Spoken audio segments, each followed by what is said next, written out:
Make your point on the News Hour. Join Arnab every night on the News Hour with your question. Ask your question and join the debate. Mr. Speaker, the Prime Minister of the Republic of India.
Members of Congress, I have the high privilege and the distinct honor in presenting to you His Excellency Narendra Modi, Prime Minister of the Republic of India.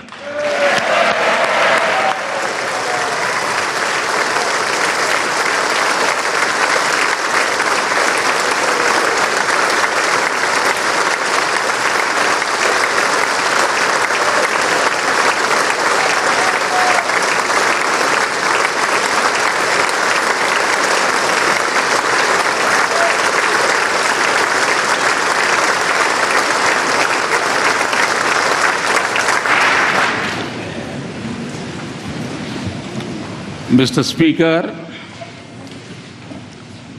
Mr. Vice President,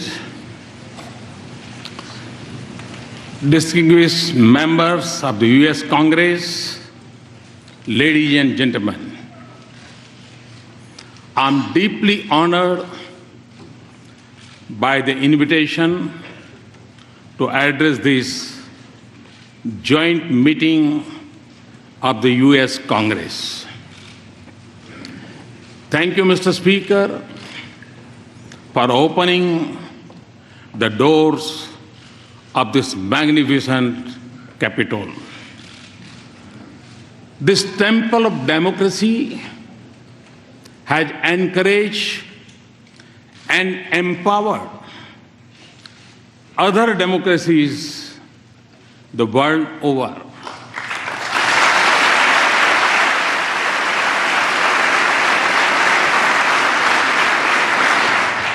It manifests the spirit of this great nation, which is, in Abraham Lincoln's words, was conceived in liberty and dedicated to the proposition that all men are created equal.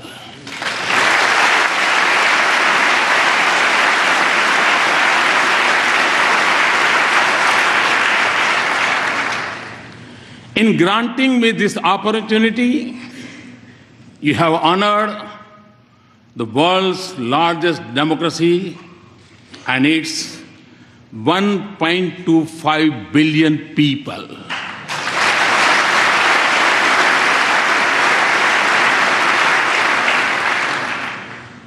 As a representative of world's largest democracy, it is indeed a privilege to speak to the leaders of its oldest.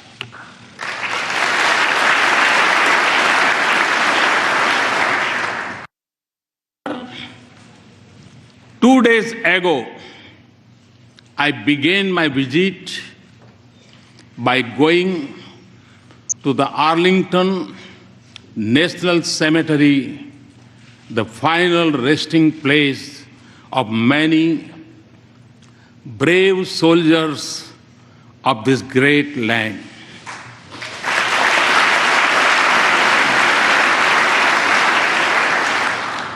I honored their courage and sacrifice for the ideals of freedom and democracy. It was also the 72nd anniversary of the D-Day. On that day, thousands from this great country fought to protect the torch of liberty.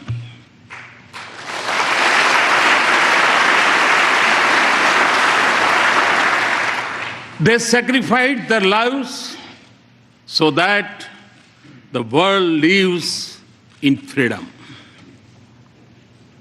I applaud, India applauds the great sacrifices of the men and women from the land of the free and the home of the brave in service of mankind.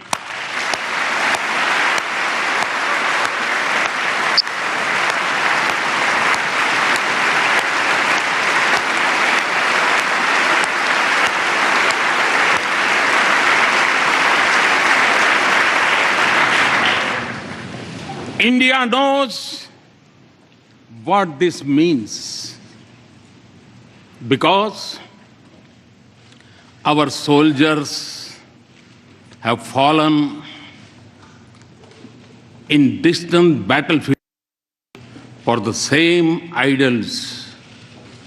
That is why the threads of freedom and liberty from a strong bond between our two democracies. Mr. Speaker,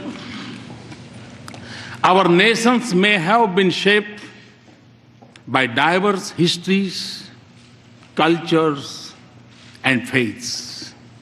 Yet, our belief in democracy for our nations and liberty for our countrymen is common. The idea that all citizens are created equal is a central pillar of the American Constitution. Our founding fathers too shared the same belief and sought individual liberty for every citizen of India.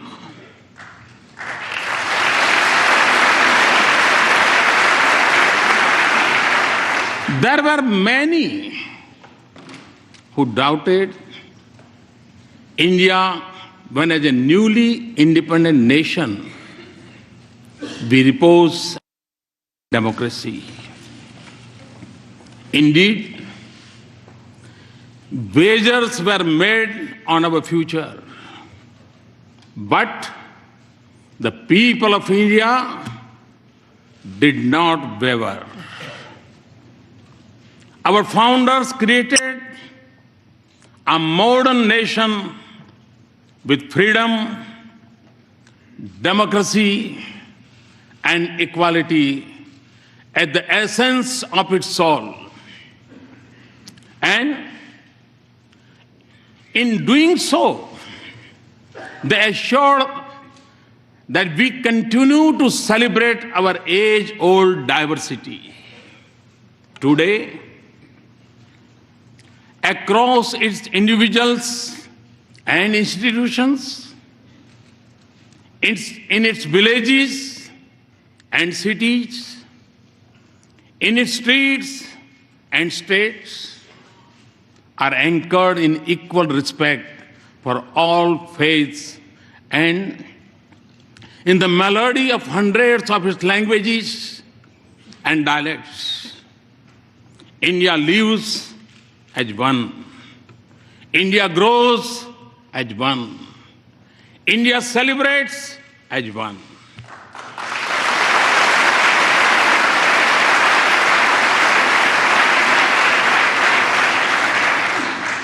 Mr. Speaker, modern India is in its 70th year. For my government, the Constitution is its real holy book. And in that holy book, freedom of faith, speech, and franchise, and equality of all citizens, regardless of background, are enshrined as fundamental rights.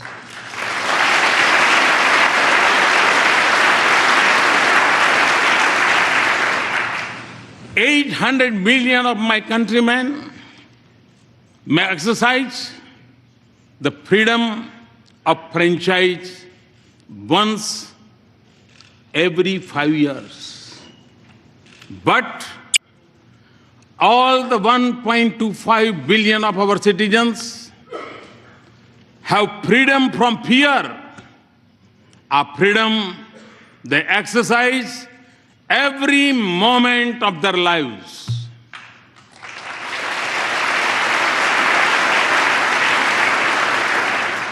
Distinguished members, engagement between our two democracies had been visible in the manner in which our thinkers impacted one another and shaped the course of our societies. Thoreau's idea of civil disobedience influenced our political thoughts. And similarly, the call by the great sage of India, Swami Vivekananda, to embrace humanity was most famously delivered in Chicago.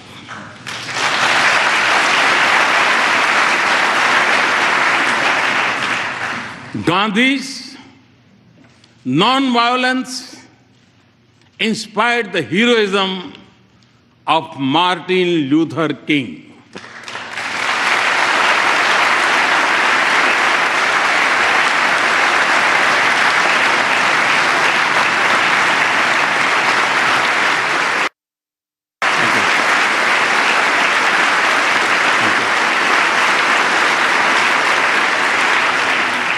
Today, a mere distance of 3 miles separates the Martin Luther King Memorial at Tidal Basin from the statue of Gandhi.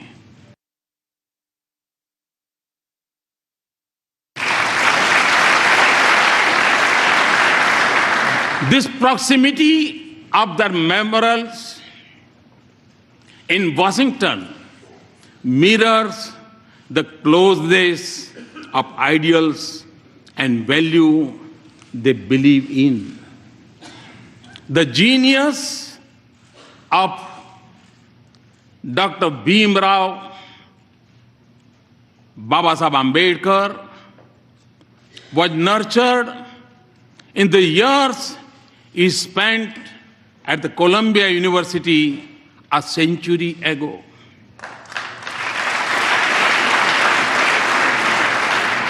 The impact of US Constitution on him was reflected in his drafting of the Indian Constitution some 3 decades later.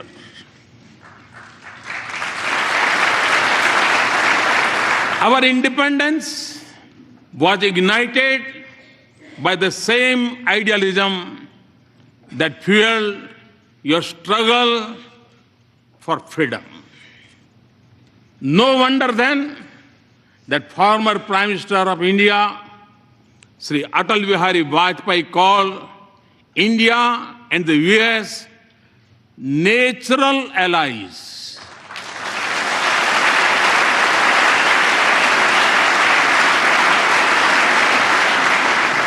No wonder that the shared ideals and common philosophy of freedom shape the bedrock of our ties. No wonder then that President Obama has called our ties the defining partnership of the 21st century.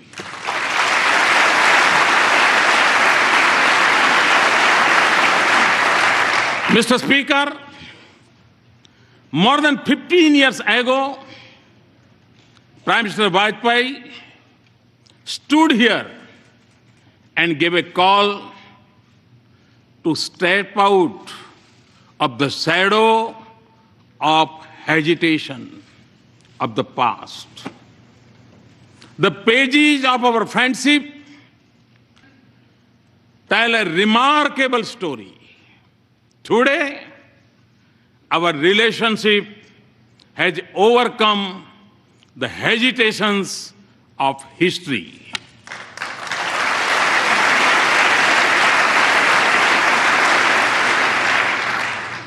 Comfort,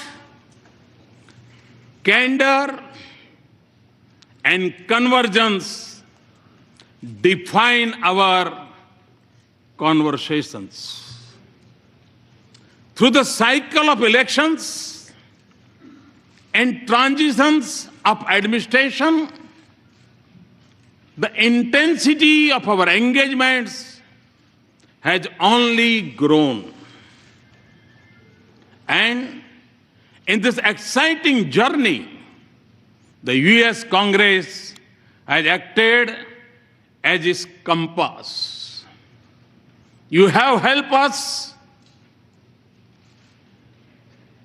turn barriers into bridges of partnership.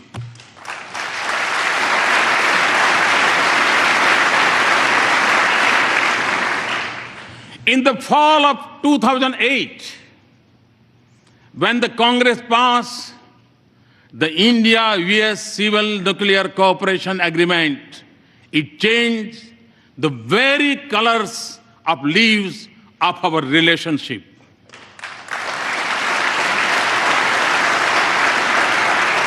We thank you for being there when the partnership needed you the most. You have also stood by us in times of sorrow. India will never forget the solidarity shown by the US Congress when terrorists from across our border attacked Mumbai in November of 2008.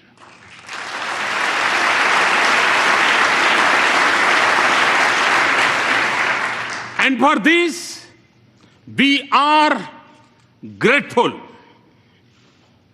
Mr. Speaker,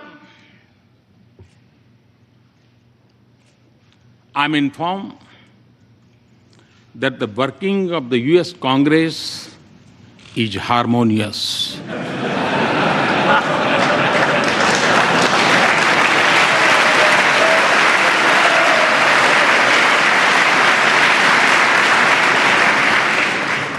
I'm also told that you are well known for your bipartisanship.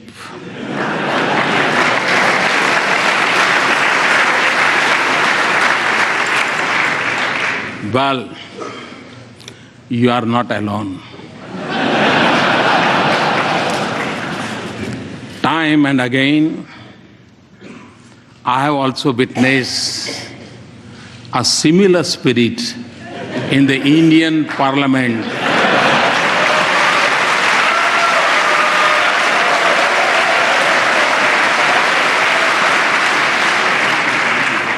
Especially in upper house.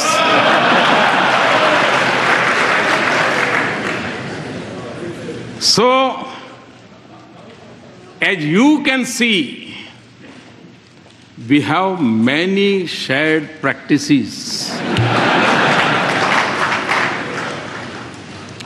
Mr. Speaker, as this country knows well, every journey has its pioneers. Very early on, they shaped a development partnership, even when our meeting ground was more limited. The genius of Norman Borlaug brought the Green Revolution and food security to my country.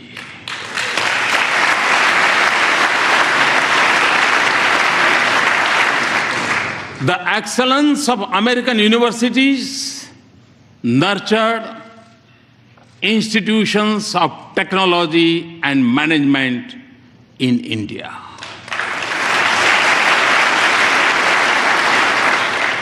And I could go on, but fast forward to the present. The embrace of our partnership extends to the totality of human endeavor. From the depths of the oceans to the vastness of the space. Our science and technology collaboration continues to help us in cracking the age-old problems in the fields of public health, education, food, and agriculture. Ties of commerce and investment are flourishing. We trade more with the US than with any other nation.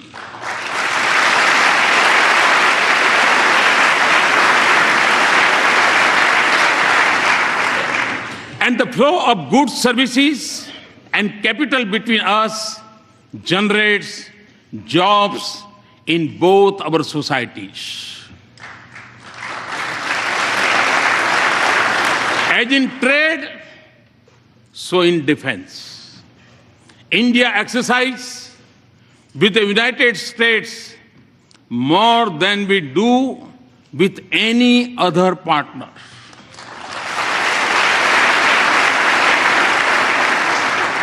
Defense purchases have moved from almost zero to $10 billion in less than a decade.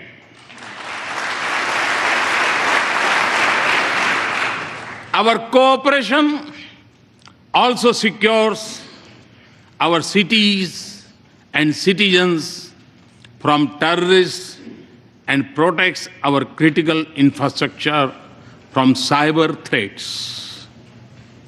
Civil nuclear cooperation, as I told President Obama yesterday, is a reality. Mr. Speaker, our people-to-people links are strong, and there is a close cultural connect between our societies. Siri, you are familiar with the Siri. Siri tells us that India's ancient heritage of yoga has over 30 million practitioners in the US.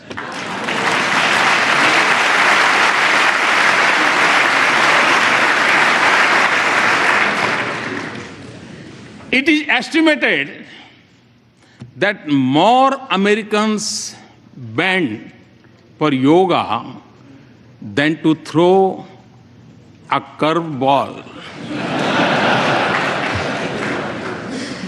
And no, Mr. Speaker, we have not yet claimed intellectual property right on yoga.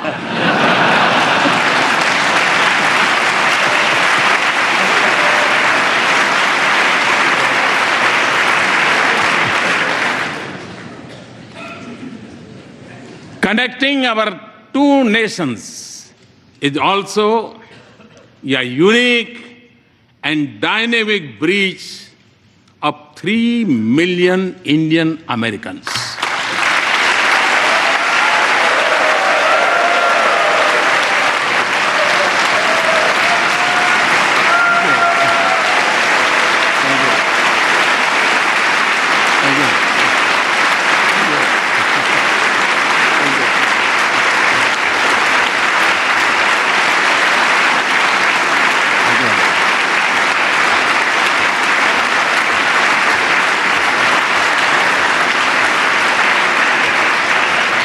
Today, they are among your best CEOs, academics, astronauts, scientists, economists, doctors, even spelling bee champions.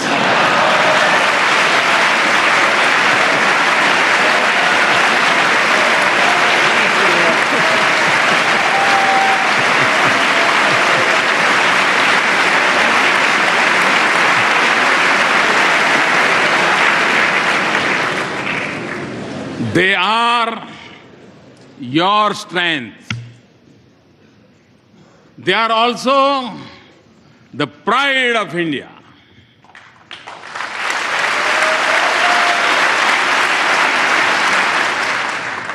They symbolize the best of both our societies.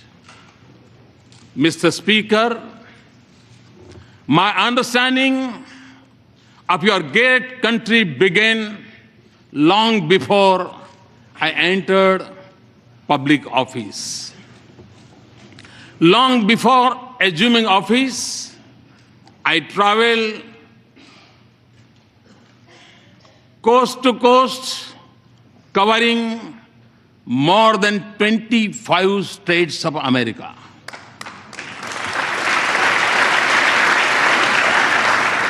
I realized then that the real strength of the US was in the dreams of its people and the boldness of their ambitions.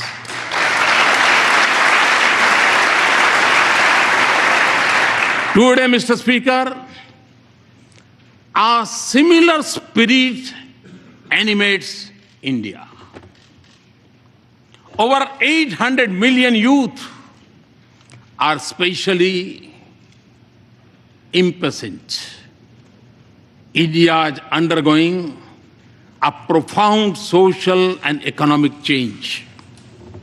1 billion of its citizens are already politically empowered. My dream is to economically empower them through many social and economical transformations, and do so by 2022, the 75th anniversary of India's independence. My to-do list is long and ambitious, but you will understand it includes a vibrant rural economy with a robust farm sector, a roof over each head, and electricity for all households. To skill millions of our youth, build 100 smart cities, have a broadband for 1 billion, and connect our villages to the digital world. And create a 21st century rail, road, and port infrastructure. These are not just aspirations. They are goals to be reached in a finite time frame and to be achieved with a light carbon footprint with greater emphasis on renewables.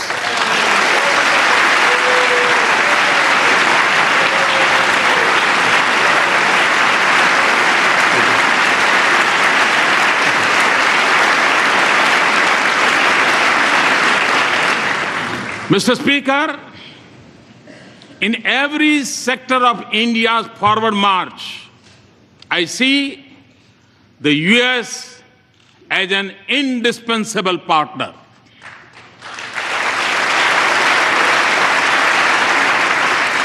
Many of you also believe that a stronger and prosperous India is in America's strategic interest.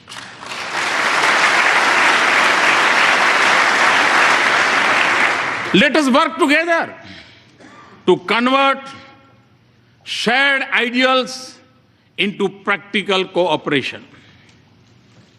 There can be no doubt that in advancing this relationship, both nations stand to gain as the US businesses search for new areas of economic growth, markets for their goods, a pool of skilled resources, and a global locations to produce and manufacture.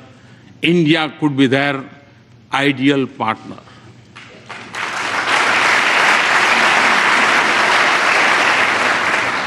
India's strong economy and growth rate of 7.6% annum is creating a new opportunities for our mutual prosperity. Transformative American technologies in India and growing investment by Indian companies in the United States both have a positive impact on the lives of our citizens.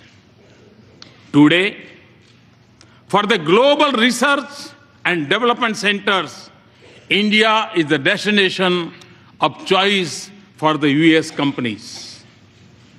Looking eastward from India, across the Pacific, the innovation strength of our two countries comes together in California.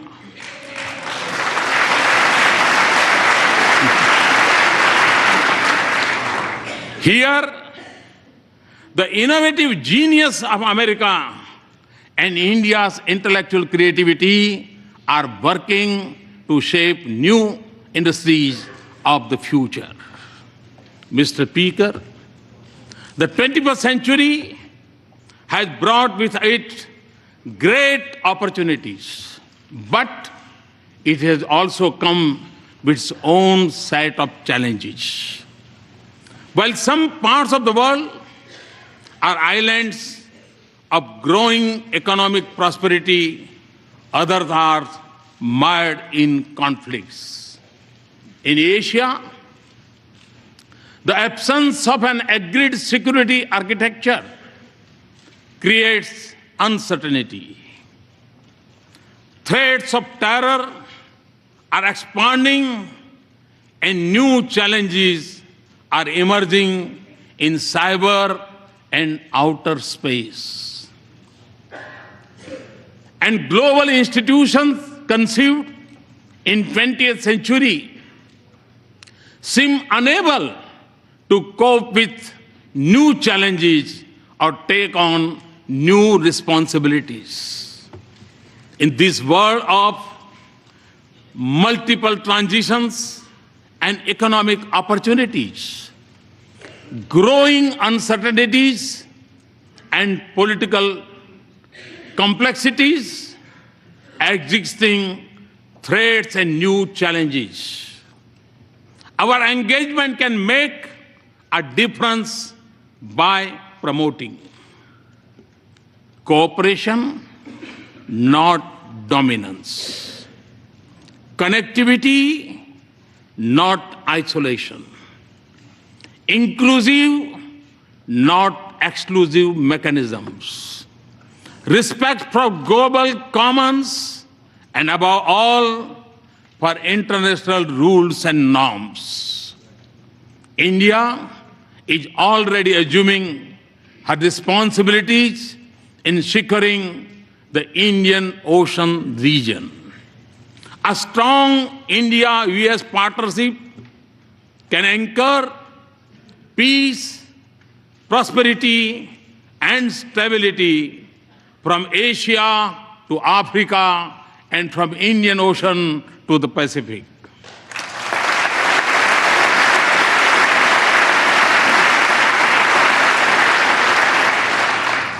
It can also help ensure security of the sea lanes of commerce and freedom of navigation on seas.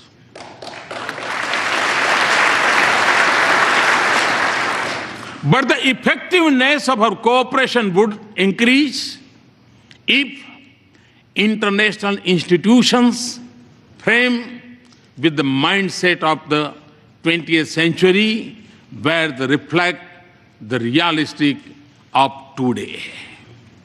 Mr. Speaker, before arriving in Washington, D.C., I had visited Herat in western Afghanistan to inaugurate Afghan-India Friendship Dam built with Indian assistance.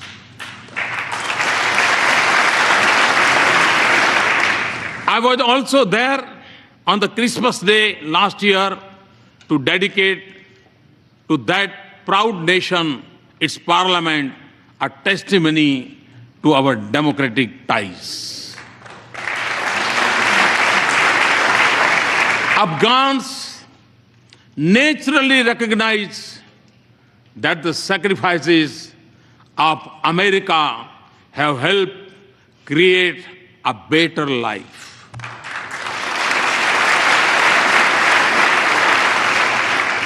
But your contribution in keeping the region safe and secure is deeply appreciated by even beyond. And India too has made an enormous contribution and sacrifices to support our friendship with Afghan people. A commitment to rebuild a peaceful and stable and prosperous Afghanistan is our shared objective. Yet, distinguished members, not just in Afghanistan, but elsewhere in South Asia and globally, terrorism remains the biggest threat. In the territory, stretching from west of India's border up to Africa. It may go by different names, from Lashkar-e-Taiba to Taliban to ISIS, but its philosophy is common, of hate, murder, and violence. Although it is a shadow spreading across the world, it is incubated in India's neighborhood. I commend the members of the US Congress for sending a clear message to those who preach and practice terrorism for political gains.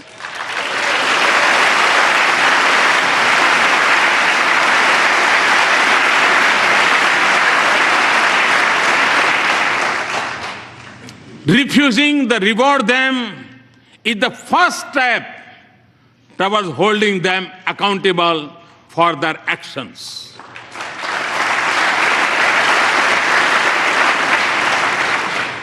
The fight against terrorism has to be fought at many levels, and the traditional tools of military intelligence or diplomacy alone would not be able to win this fight. Mr. Speaker, we have both lost civilians and soldiers in combating terrorism.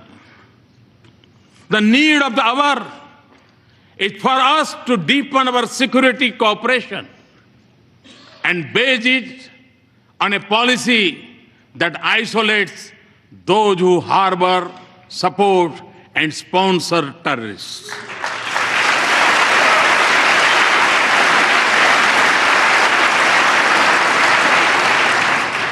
That does not distinguish between good and bad terrorists, and that delinks religion from terrorism.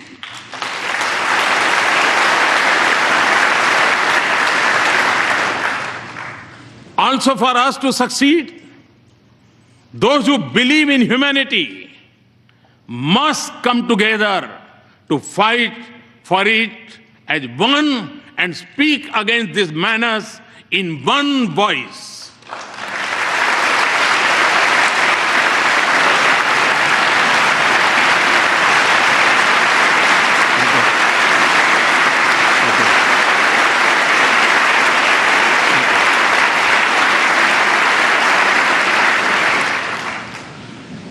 Terrorism must be delegitimized. Mr. Speaker, the benefits of our partnership extend not just to the nations and regions that need it most. On our own, and by combating our capacities, we are also responding to other global challenges, including when disaster strikes and where humanitarian relief is needed. From our shore, we have evacuated thousands from Yemen, Americans and Indians and others. Nearer home, we have the first responders during Nepal's earthquake, in the Maldives water crisis, and most recently during landslide in Sri Lanka.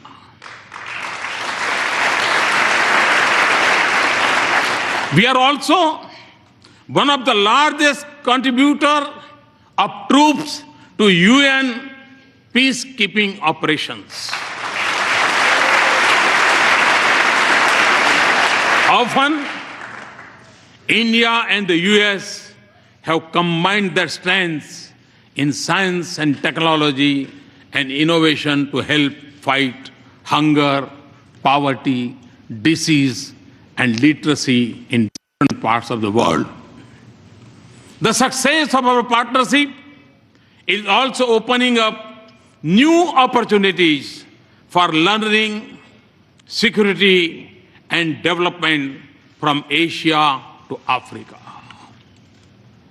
And the protection of environment and caring for the planet is central for our shared vision of a just world.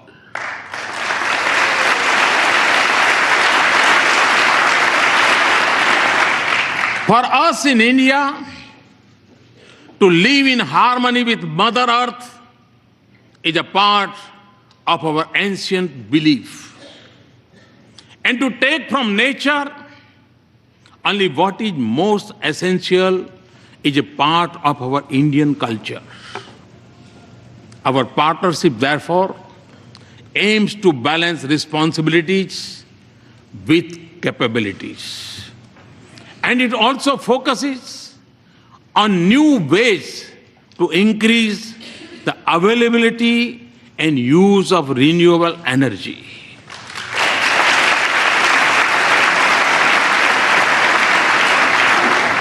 A strong US support for our initiative to form an international solar alliance is one such effort. We are working together not just for better future for ourselves, but for the whole world. This has also been the goal of our efforts in G20, East Asia Summit, and climate change summits.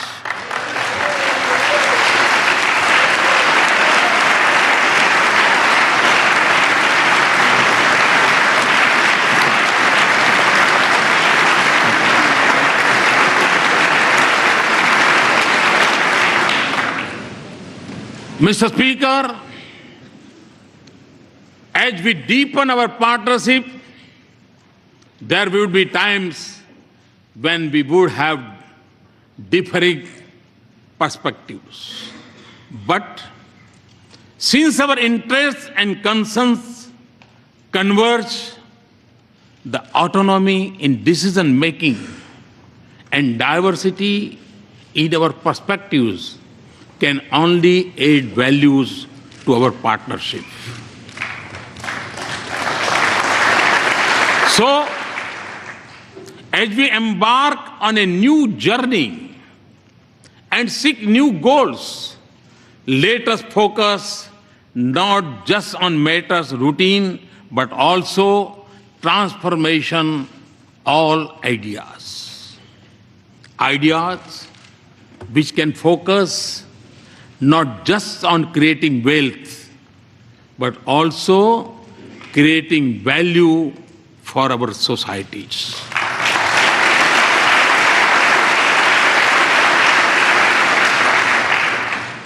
Not just on immediate gains, but also long-term benefits.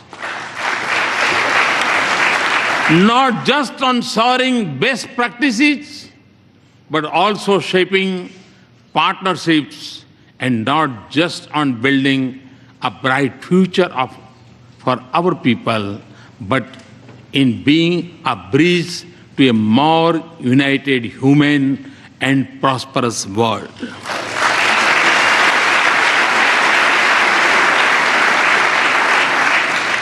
And important for the success of this journey would be a need to view it with new eyes and new sensitivities.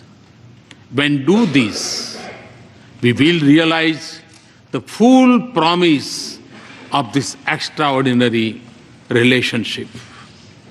Mr. Speaker, in my final thoughts and words, let me emphasize that our relationship is prime for a momentous future.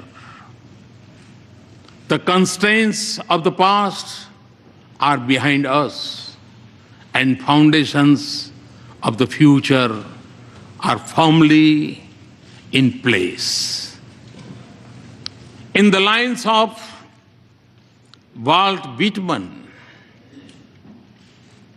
the orchestra have sufficiently tuned their instruments, the baton has given the signal. And to that, if I might add, there is a new symphony in play.